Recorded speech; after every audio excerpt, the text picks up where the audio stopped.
আসসালামু আলাইকুম। ১২ই ফেব্রুয়ারি এই দিনটি যতই কাছে আসছে, ঘনিয়ে আসছে, ততই নির্বাচন নিয়ে সন্দেহ সংশয় মানুষের মধ্যে তীব্র হচ্ছে। এর পেছনে নানান ধরনের কারণ আছে। সরকারের বিভিন্ন ধরনের বিতর্কিত কর্মকাণ্ড, নির্বাচন কমিশনের বিতর্কিত কর্মকাণ্ড, আইন শৃঙ্খলাজনিত যে অবস্থা ক্রমান্বয়ে যে ভয়ঙ্কর হয়ে উঠছে, সেটি তো অবশ্যই অন্যতম একটি কারণ। পাশাপাশি জামাত এবং এনসিপির পক্ষ থেকে যে নানান ধরনের বক্তব্য, বিবৃতি, কর্মকাণ্ড সব কিছু মিলিয়ে এই সন্দেহ সংশয় মানুষের মধ্যে তীব্র হচ্ছে এবং অবস্থা এমন একটা পর্যায়ে গিয়ে পৌঁছেছে যে নির্বাচন প্রতিহত করতে বিদেশি শক্তির হস্তক্ষেপেরও প্রয়োজন হয়ে উঠেছে পক্ষান্তরে। আমরা এই কথা বলতেই পারি। কেন বলছি এই কথা? শনিবার ইউরোপীয় ইউনিয়নের চিফ ইলেকশন অবজারভার আইভার্স ইজাবসের নেতৃত্বাধীন একটি নির্বাচন পর্যবেক্ষক দল এসেছে। তাদের সঙ্গে বিভিন্ন রাজনৈতিক দলের নেতাদের নানান ধরনের আলোচনা চলছে এবং আমরা জানি ইউরোপীয় ইউনিয়ন একটি বড় নির্বাচনী পর্যবেক্ষক দল পাঠাবে এই নির্বাচনে এবং তাদের মতামতের একটি গুরুত্ব রয়েছে বিশ্বব্যাপী। যেখানে তারা অবজারভার টিম বা নির্বাচন পর্যবেক্ষক দল পাঠায়, তাদের মতামতের উপরে যুক্তরাজ্য তারা অনেকখানি গুরুত্ব দিয়ে থাকে। তো তেমনই একটি প্রতিনিধি দলের সঙ্গে শনিবার বৈঠক ছিল এনসিপির। তো এনসিপি কি জানিয়েছে তাদেরকে? এটি নাহিদ ইসলাম, এনসিপির আহ্বায়ক, তিনি নিজেই বলছেন সাংবাদিকের কাছে যে আসন্ন জাতীয় নির্বাচন পর্যবেক্ষণে ইউরোপীয় ইউনিয়ন একটি বড় ও শক্তিশালী পর্যবেক্ষক দল পাঠাতে যাচ্ছে। ইউরোপীয় ইউনিয়ন চায় নির্বাচনটি সুষ্ঠু, নিরপেক্ষ ও প্রতিযোগিতামূলক হোক এবং ফল ঘোষণার পর সবাই যেন তা গ্রহণ করতে পারে।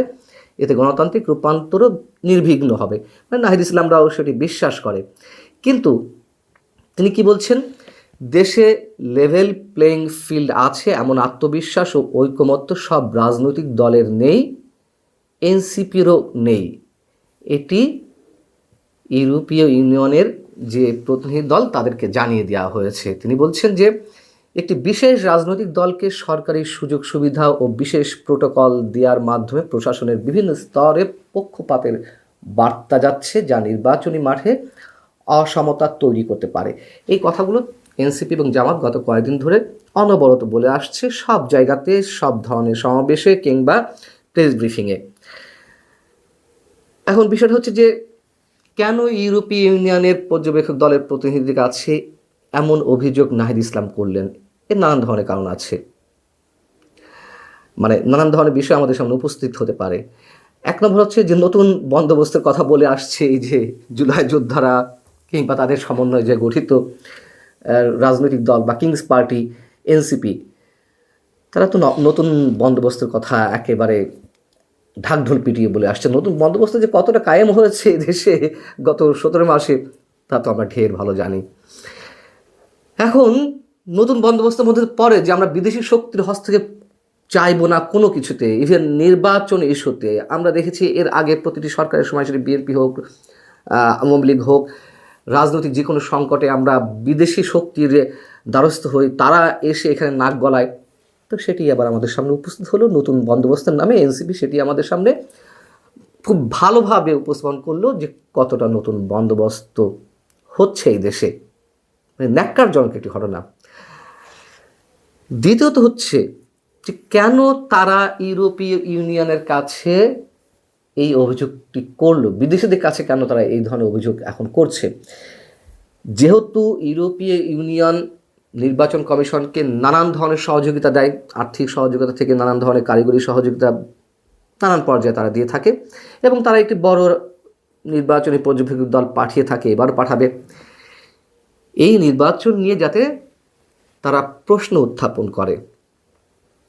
এবং আমার কি মনে হয় জানেন, এটি টম অ্যান্ড জেরির খেলা চলছে। ডক্টর মোহাম্মদ ইউনূস একদিকে তারেক রহমানকে বিশেষ নিরাপত্তার নামে অস্বাভাবিক নিরাপত্তা দিচ্ছে, এটা সত্য কথা। তারেক রহমানের জীবনের ঝুঁকি রয়েছে, তার নিরাপত্তা, বিশেষ নিরাপত্তাও দরকার, কিন্তু ভিভিআইপি প্রোটোকল যখন দেওয়া হবে তখন সেটি অবশ্যই প্রশ্নবিদ্ধ, এবং এটি দিয়ে দেখাতে চাইছে যে আমরা তোমাদের সাথে আছি। কিন্তু এদিক থেকে এনসিপি এবং জামাতকেই আখেরে সব ধরনের সুযোগ সুবিধা দেবে বলে অনেকে মনে হয়, এমনকি নির্বাচনের ফলাফলেও সেটি প্রভাবিত হতে পারে। একটু হিসেব মিলিয়ে দেখুন, ডক্টর মোহাম্মদ ইউনূস তার যে সরকার, তার ভর কেন্দ্রগুলোর মধ্যে তো 1 নম্বরে এনসিপি, দ্বিতীয়ত জামাত, তৃতীয়ত বিএনপি। তো এনসিপির ছাত্র নেতারাই তো ডক্টর মোহাম্মদ ইউনূসকে ক্ষমতায় বসিয়েছেন, প্রধান উপদেষ্টার পদে বসিয়েছেন, একথা তিনি নিজেই বলেন। আমাদের মনে করার কোনো কারণ আছে যে ডক্টর মোহাম্মদ ইউনূস এনসিপি এবং জামাতের কোনো অভিমত বা মতামতের বাইরে যাবে? এমনটি মনে করার কোনো কারণ নেই। তারেক রহমানের নিরাপত্তা ব্যবস্থাটা একটু চোখে লাগার মতন আমি নিজেই বলেছি, কিন্তু এটিতে সমাধান করা যেত সরকারের সাথে হার্ড লাইনে কথাবার্তা বলে কিংবা নির্বাচন কমিশনের সাথে বলে এটি করা যেত। সেটি বিদেশি শক্তির প্রতিনিধিদের কাছে কেন বলতে হবে, কেন অভিযোগ জানাতে হবে? এবং এই সবই নির্বাচনকে প্রতিহত করার বা নির্বাচন যাতে না হয় তারই ষড়যন্ত্রের একটি অংশ। তারেক রহমানের বিষয়ে আরেকটি কথা বলেছেন নাহিদ ইসলাম, গণমাধ্যমের বিষয়ে, যে গণমাধ্যম আবার বিএনপির প্রতি ঝুঁকে পড়ছে। কেন ঝুঁকে পড়ছে তার তো বিভিন্ন কারণ আছে। যদিও গণমাধ্যমের ভূমিকা নিঃসন্দেহে ন্যাক্কারজনক, বিতর্কিত, আওয়ামী লীগ আমলে যা ছিল এখন জাস্ট তার রিভার্স। এখন আওয়ামী লীগের বিরুদ্ধে গিয়ে এখন বিশেষ বিশেষ শক্তির পক্ষে তারা জয়গান গাইছে, হাতে গোনা 2-1টি গণমাধ্যম ছাড়া। তো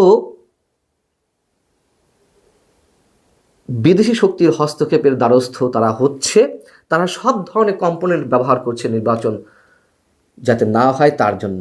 এর ব্যাখ্যা আমি অনেক আগে থেকেই দিয়ে আসছি, অনেক আগে থেকে আপনাদের বলে আসছি, জানিয়ে আসছি যে নির্বাচন এই সরকার আমলে হবে না অথবা হতে দেওয়া হবে না। কেন? জামাত এবং এনসিপি যে ক্ষমতা ভোগ করছে এটি তো তারা সহজে হাতছাড়া করতে চাইবে না।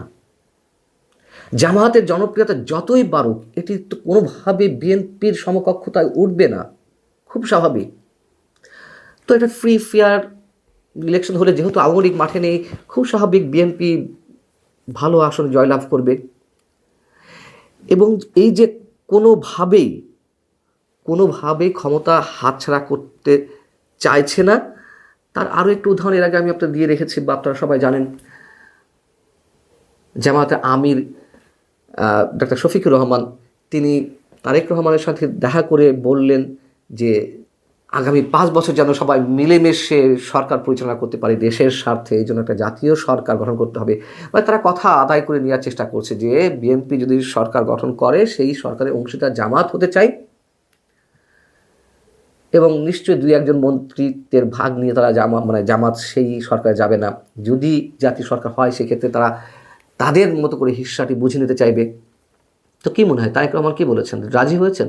নিশ্চয়ই না। হয়তো তিনি বলেছেন আচ্ছা ঠিক আছে, দেখা যাক, আমরা তো চাই সবাই মিলেমিশে সরকার পরিচালনা করি দেশের স্বার্থে, এই ধরনের কথা তো বলেছেন। কিন্তু সম্ভবত ডক্টর শফিকুর রহমান তাতে আশ্বস্ত হতে পারেননি। আশ্বস্ত হতে পারেননি বিধায় এখন সব ধরনের উইং খোলা রেখে সব ধরনের কম্পোনেন্ট দিয়ে তারা সব ধরনের চেষ্টা করে যাচ্ছে কীভাবে নির্বাচন প্রতিহত করা যায়। যেমন ধরুন যে আমি অনেক আগে থেকেই বলে আসছি, আবারও বলি, যে একটা পর্যায়ে গিয়ে জামাত এনসিপি এরাই নির্বাচন করতে দেবে না। ধারাবাহিকতাগুলো দেখুন। প্রথমে বলল স্থানীয় সরকার নির্বাচন করতে হবে, তুমুল আওয়াজ তুলল। জাতীয় নির্বাচনের আগে স্থানীয় সরকার নির্বাচন, সেটাতে পারল না। তারপর বলা হলো যে সংস্কার প্রস্তাবের আইনগত ভিত্তি দিতে হবে, জোর গলা উচ্চারণ করতে লাগলো। সরকারের উপদেষ্টা ঝাঁপ দিয়ে পড়লেন কীভাবে আইনগত ভিত্তি দেওয়া যায়, তার জন্য বিশেষজ্ঞদের মতামত নেওয়া হলো। বিএনপির আপত্তির মুখে পারল না। এরপরে কি হলো? বলা হলো যে আগে গণভোট করতে হবে জাতীয় নির্বাচনের আগে, সেটিও পারল না। সরকার সেটি চাইছিল যে জাতীয় ঐক্যমত্য কমিশন বা ডক্টর আলী রিয়াজের মতো মানুষরা, তারা সব ধরনের চেষ্টা করছিলেন কীভাবে গণভোট আগে করা যায়। হাস্যকর সব ব্যবস্থা, জামাত এনসিপির পক্ষে, সব এগুলো খেলা। ডক্টর মোহাম্মদ ইউনূসের যে টিম আছে সেই টিম দিয়ে এগুলো খেলানো।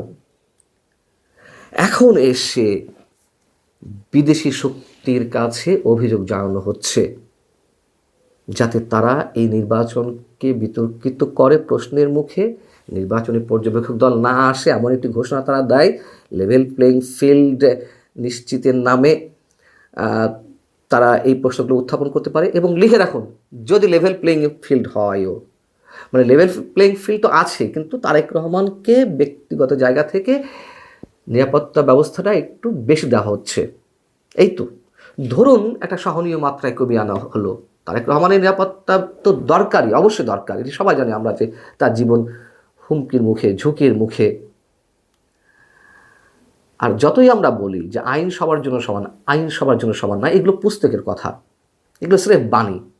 নইলে তারেক রহমান যেমন একদিনে ভোটার হলেন, এটা কি সম্ভব ছিল? অন্য কারোর কেউ মৃত্যু শয্যাশায়ী মনে করুন, তিনি নির্বাচন কমিশনে যেতে পারছেন না বা তার একদিনের মধ্যে ভোটার হতে হবে, এটা কি সম্ভব?